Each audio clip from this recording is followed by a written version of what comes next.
Halo teman-teman, kalau lu mau tahu perampokan yang paling gila di negeri Konoha, itu bukan perampokan motor, perampokan mobil, enggak ya. Perampokan yang paling gila adalah perampokan oleh oknum pajak yang menggunakan hukum untuk menghantam, memeras, dan merampok wajib pajaknya sendiri. Di mana wajib pajak adalah orang yang membayar pajak, membayar gaji-gaji dari orang-orang para si oknum-oknum pajak ini ya. Gue akan share ke teman-teman, ini klien gua teman-teman ya, diduga dirampok teman-teman ya, diduga dirampok pada siang bolong ini ya, oleh para oknum-oknum pajak di KPP Jakarta Cengkareng, oke. Ini pemeriksaan sudah berjalan berlarut-larut teman-teman, sudah lama sekali ya, dan pemeriksaan ini diduga sudah melewati jangka waktu pemeriksaan sehingga sudah tidak ada kewenangan oleh tim pemeriksa pajak untuk menerbitkan SPHP. Tetapi dipaksain dong sama si oknum nih, dihajar sama dia, nggak peduli dia, apa itu hukum, apa itu undang-undang, nggak peduli dia. Pokoknya gua akan laksanakan, gua akan rampok, gua akan peras, gua akan habisin lu sampai sampai lu, menyerah, sampai lu, eee habis-habisan gitu ya. Tetapi itu masih dugaan teman-teman ya. Ini adalah SPHP oleh Kepala KPP Cengkareng ya, oleh kepada Saudara Rudi, ini klien gue. Ini berdasarkan perintah print bla bla bla tanggal 2 Mei teman-teman ya, lihat nih. 2 Mei 2024 itu kan kalau berakhirnya 6 bulan kan, Mei, Juni, Juli, Agustus, September, Oktober, November. 6 bulan. Harusnya November sudah selesai. Dia perpanjangan 2 bulan nih. Perpanjangan 2 bulan tuh berarti kan Desember, Januari sudah selesai. Januari harusnya sudah selesai. Demi hukum pemeriksaannya sudah selesai di 2 Januari. Tetapi ini diterbitkan 12 Maret teman-teman ya. Tidak perlu ada malu. Tidak perlu ada takut, tidak perlu ada rasa, "Kok kami melanggar hukum ya?" Nggak perlu ya teman-teman ya, karena negeri Konoha, pejabat boleh melanggar hukum, bangga lagi dia melanggar hukum ya. Nih, saudara dapat memberikan tanggapan tertulis 7 hari bla bla bla bla bla bla, lembar pernyataan bla bla bla bla bla bla, surat tanggapan bla bla bla bla bla bla, oke? Lu boleh perpanjang juga 3 hari kalau lu mau ya, setelah berakhirnya 7 hari tersebut. Oke, bla bla bla bla bla bla.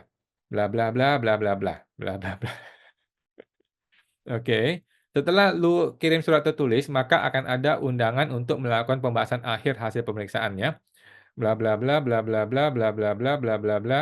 Nah, bla bla bla bla bla bla bla bla bla. Oke. Ini oleh Kepala Kantor Pak Hadi Susilo ya. Memang perampok, teman-teman ya. Perampok ini teman-teman ya. Tetapi diduga perampok, teman-teman ya. Kita lihat. Ini adalah daftar temuan ya, daftar temuan. Menurut wajib pajak, itu penghasilannya itu 1,1 miliar penghasilannya di tahun ini tahun berapa ya? 2022 ya. Menurut pemeriksa itu 19,3 miliar teman-teman ya. Gila luar biasa ya, kita lihat. Jadi daftar temuannya adalah di Bank BCA, CIMB, Panin, OCBC dan sebagainya, totalnya 64,6 miliar. Ini adalah arus uang masuk, teman-teman ya. Arus uang masuk dikalikan 30%, penghasilan neto adalah 19,3 miliar, teman-teman ya. Pertanyaan gua, apakah uang masuk sama dengan penghasilan bruto? Lah, nggak ada hubungannya, teman-teman ya. Tidak ada hubungan langsung antara uang masuk dengan peredaran bruto. Tetapi dia paksakan di sini, teman-teman ya. Dan tidak ada rincian apapun, tidak ada, detail apapun yang disampaikan, tidak ada kertas kerja apapun yang disampaikan. Ditembak aja langsung sama dia ya. Ini adalah perampokan di siang bolong teman-teman ya, diduga perampok teman-teman ya. Kita lihat. Nah, ini teman-teman tinggal baca aja ya, intinya seperti itu, ini mah sudah normatif ya, sudah biasa hal ini ya. Kemudian selain dari penghasilan neto tersebut, dia juga menghitung yang namanya penghasilan neto tambahan dari arus, perubahan harta teman-teman ya. Nah nah kita nggak usah baca teman-teman ya. Yang namanya perampok, itu udah nggak peduli argumen elu. Yang namanya perampok udah nggak peduli lu ngomong apa, pokoknya dia hantam dulu ya, sekian sekian miliar sekian miliar sekian miliar, dia hantam dulu teman-teman ya. Nggak peduli dia, oke? Ini ya, teman-teman ya, tidak ada kertas kerja apapun, tidak ada daftar pengujian apapun, tidak ada laporan pengujian apapun, tiba-tiba orang harus bayar nih teman-teman ya, 9,8 miliar teman-teman ya. 9,8 miliar adalah yang harus dibayar. Luar biasa teman-teman ya, luar biasa teman-teman ya. Di negeri Konoha teman-teman ya, perampok itu nggak usah jadi pakai pisau, nggak usah pakai pistol, cukup jadi petugas pajak. Anda bisa merampok orang sesuka hati lu ya, 9 miliar wajib pajak orang pribadi nih ya. Ini bukan badan yang punya omset miliaran, triliunan gitu, enggak ya, ini orang pribadi. Disuruh bayar 9,8 miliar. Ini 9.800 juta teman-teman ya, luar biasa ya. Si kepala kantornya Hadi Susilo, kemudian oknum supervisor pemeriksa pajak namanya Fauzi Bivia Arif, ketua timnya Bapak Oon Taruna, dan anggotanya Bapak Desiko Bengnino Arigi ya teman-teman ya. Jadi selama ini tidak ada proses pengujian apapun yang disampaikan kepada wajib pajak, tidak ada kertas kerja apapun yang disampaikan, tidak ada rincian yang disampaikan, tidak perlu ada rinciannya, pokoknya hantam semua ya. Nah, inilah yang namanya perampokan di siang bolong oleh oknum petugas pajak di negeri Konoha, teman-teman ya.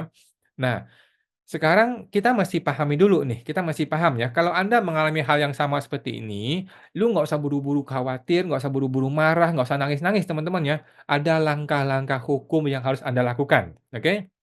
Kita masih paham bahwa negara kita lagi butuh duit, is oke ya. Negara kita lagi butuh duit, negara ini lagi susah, lagi kacau ya. Satu-satunya cara yang paling mudah untuk dapatin duit cepat adalah merampok, betul ya? Jadi kalau lu warga negara yang mungkin, nggak punya duit dan sebagainya, lu mesti ngapain?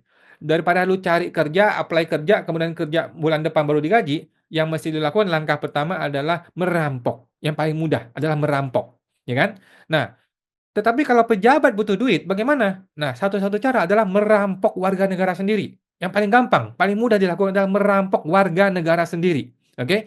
Tetapi kan merampok tidak sama dengan pemeriksaan pajak, ya kan? Pemeriksaan pajak itu angkanya wajar dan masuk akal. Perampok itu tidak wajar dan tidak masuk akal. Nah, menurut lu teman-teman, 9 miliar masuk akal apa enggak? Oke, silakan dikomentari teman-teman ya. Menurut lu 9 miliar yang harus dibayar oleh wajib pajak orang pribadi, itu masuk akal atau nggak masuk akal? Itu wajar apa nggak wajar? Silakan teman-teman komentari ya. Oke, sekarang gue akan sampaikan langkah-langkah yang gue lakukan ya. Ini konten eksklusif, teman-teman ya. Buat teman-teman yang belum jadi membership, silakan masuk ke membership gue, masuk ke website pajaksmart.com/spesial ya. Spesial ada kode promo endasmu ya untuk dapat menjadi membership kita dan dapat menikmati video-video konten eksklusif setelah yang ini, teman-teman ya. Nah, silakan sekarang kita masuk ke konten eksklusifnya. Apa yang gue lakukan? Nah, apa yang kita mesti lakukan adalah, yang pertama adalah kita mesti baca dulu suratnya, teman-teman ya. Baca suratnya kata demi kata, dengan teliti, teman-teman ya, dengan benar ya. Setelah Anda membaca surat, Anda harus membuat surat balasan atau surat tanggapan terhadap SPHP. Ini wajib teman-teman ya, lu sebagai warga negara yang baik harus membuat surat tanggapan atas SPHP dalam jangka waktu maksimal 5 hari ya, di PMK yang baru, PMK 15 itu maksimal 5 hari kerja ya, bukan 7 hari seperti yang diungkapkan oleh surat tersebut. Kemudian, setelah lu membuat surat tanggapan SPHP, akan ada surat undangan pembahasan akhir. Ya, teman-teman harus hadir, teman-teman ya. Lu harus hadir pada pembahasan akhir. Dan pembahasan akhirnya itu tiba pada tanggal 25 Maret, hari Selasa ya, ketika video ini terbit kalau nggak salah ya. Gua akan hadir di KPP dan kita akan live YouTube dari sana atau live Instagram, kita akan lihat bagaimana eh, reaksi atau bagaimana jawaban dari si oknum-oknum pemeriksa pajak terhadap pertanyaan-pertanyaan kita nanti ya. Setelah Anda menghadiri pembahasan akhir, Anda harus mengajukan permohonan QA, teman-teman ya, Quality Assurance. Nanti akan dibawa ke Kanwil untuk membahas dasar hukum-dasar hukumnya. Oke, teman-teman.